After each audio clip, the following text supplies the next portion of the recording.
UGM menyatakan bahwasanya perbuatan daripada Sopyan ini merupakan proses hukum yang akan diproses juga oleh mereka. Makanya setelah rilis itu saya melihat sudah ada pencabutan dari Sopyan ini hal itu. Ini bukan hanya potensi saja, kemungkinannya itu besar sekali. Oh, tidak menggugurkan walaupun dia minta maaf. Tidak akan menggugurkan namanya pencemaran nama baik. Dia belum mengeluarkan statement. Enak dong orang mengeluarkan statement. Pada saat dia mengeluarkan statement, ratusan juta membaca. Pada saat dia permohonan maaf, hanya 10.000 orang yang dengar. Sementara otak orang sudah terpecah. Dan ini tidak layak dan tidak pantas bagi seorang yang mempunyai ilmu tinggi.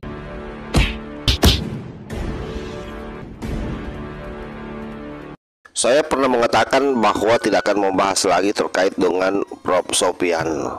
Tetapi sepertinya apa yang dilakukan oleh Prof. Sopyan ini tidak membuat warga masyarakat Indonesia puas dengan hanya sekedar mengeluarkan surat pernyataan mencabut laporannya, apalagi kalau kita menilai dari surat tersebut. Pernyataan itu jelas sekali masih sifatnya karena tendensi kelembagaan, tidak secara sadar, secara individu bahwa hal tersebut dia lakukan betul-betul berangkat dari kesadaran individualnya, tetapi lebih bersifat karena menghargai kelembagaan UGM karena dia masih menjadi bagian dari keluarga besar UGM. Saya menyatakan bahwa pernyataan Rektor UGM, Profesor Dr. Ova Emilia tertanggal 11 Oktober 2022 memang sesuai dengan bukti-bukti yang tersedia di UGM.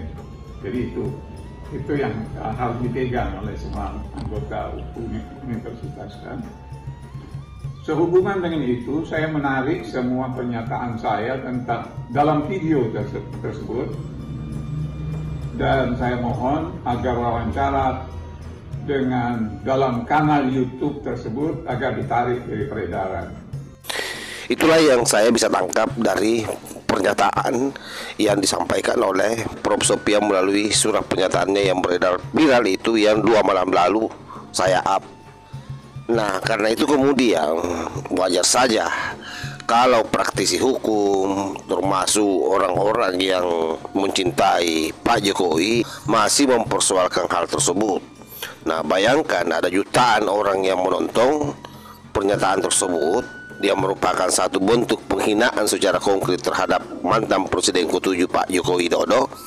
Lalu sekonyong-konyong hanya dengan permintaan maaf yang itu pun sepertinya tidak tulus.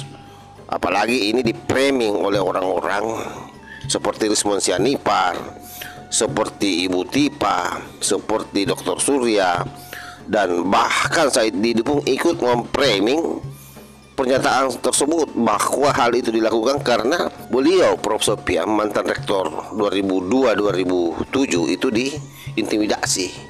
Siapa yang mengintimidasi dia? Itu kan menjadi pertanyaan besar. Nah, sebelum kita lanjut menguliti lebih dalam, ini kita simak dulu video berikut ini. Sekarang saya challenge Prof. Sopyan, ya, apakah dia masih berani mempertahankan pernyataan yang duduk bersama dengan saudara Bang Rismon?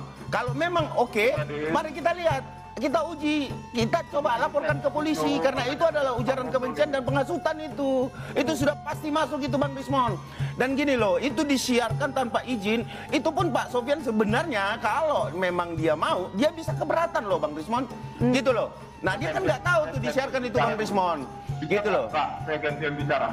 Silakan, Bang Rismon. Ya, jadi kan berkesesuaian bahwa keterangan Pak Profesor Sopyan Effendi, skripsi tersebut tidak pernah diuji, terbukti secara materi, tidak ada lembar pengesahan penguji di situ, berkesesuaian. Itu kan menurut Bang Rismon. Bentar dulu Bung Adi. Anda saya biarkan kok malah apa ya? Iya, enggak. Nah, jadi kita bicara kebenaran Bang Rismon. Ada keterangan juga dari Profesor Sopyan Effendi bahwa terdaftar sebagai sarjana muda dan di Universitas Gadjah Mada itu memang ada 4 semester ya seleksi. Kalau di IPK di bawah 2 sesuai dengan keterangan Pak Joko Widodo itu di UI itu kan memang tidak lulus begitu loh. Artinya DO. Jadi memang semua kan berkesesuaian. Dan Bung Adi, tolong jangan mengancam-ancam rektor kami. Ya, Nah, kami tidak mengancam rektor saudara, tetapi kita challenge kalau memang, kalau ini kebenaran Bang Rismon, kalau kita berbicara kebenaran Bang Rismon, tidak ada ancaman di situ. Kalau memang benar, ya ini Bang Rismon, kalau memang benar bahwa Pak Sofyan Effendi mengetahui semua dan bisa mengadakan bukti-bukti itu, baik saksi-saksi dan lain sebagainya, kenapa takut? Nggak usah dicabut. Kita coba adukan ke UGM menyatakan bahwasanya perbuatan daripada Sofyan ini merupakan proses hukum yang akan diproses juga oleh mereka. Makanya setelah rilis itu saya melihat sudah ada pencabutan dari Sofyan ini gitu. Nah, apakah memang ini potensi pidananya ada bagi si Sofyan terkait dengan hal itu? Ini bukan hanya potensi saja, kemungkinannya itu besar sekali. Tidak menggugurkan walaupun dia minta maaf? Tidak akan menggugurkan namanya pencemaran nama baik. Dia udah mengeluarkan statement. Enak dong orang mengeluarkan statement. Pada saat dia mengeluarkan statement, ratusan juta membaca. Pada saat dia permohonan maaf, hanya 10.000 orang yang dengar. Sementara otak orang sudah terpecah. Dan ini tidak layak dan tidak pantas bagi seorang yang mempunyai ilmu tinggi. Kok membuat suatu statement yang sangat murahan. Kalau permainannya menurut hemat saya memang negara harus hadir. Ingat loh, situasi sekarang ini, kondisi seperti ini jangan lagi dibuat pecah belah pola pemikiran masyarakat. Menurut hemat saya segera saja ditindaklanjuti. Itu yang paling pantas kita kira gitu. Saya kira jelas sahabat ya. Jadi memang apa yang pernah disampaikan oleh Pak Prof Sofyan ini memang betul-betul blunder ya. Di sisi lain sekali lagi kita sangat sayangkan karena beliau ini orang tua, kasihan. Tetapi itulah kenapa bisa terpeleset, dan pada saat dia berupaya bangkit kembali itu masih tertati-tati cara bangkitnya. Harusnya betul-betul beliau mengeluarkan satu pernyataan yang tegas tanpa ada tendensi. Karena kalau kita melihat, coba sahabat-sahabat tonton kembali videonya, bagaimana beliau melakukan permintaan maaf. Di situ secara tekstual sangat jelas ya, bahwa karena ini sudah menjadi keputusan kelembagaan.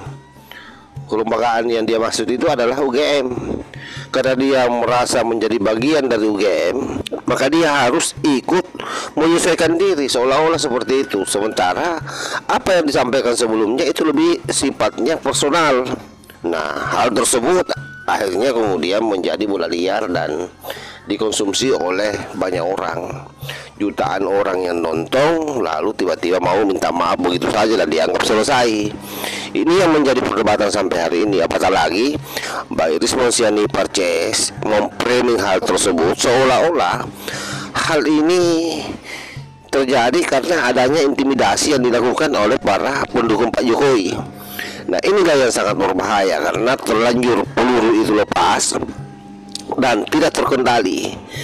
Akhirnya oleh kubu lawan Pak Jokowi ini di-framing habis-habisan, dianggap bahwa apa yang terjadi hari ini ketika misalnya beliau minta maaf itu karena adanya intimidasi.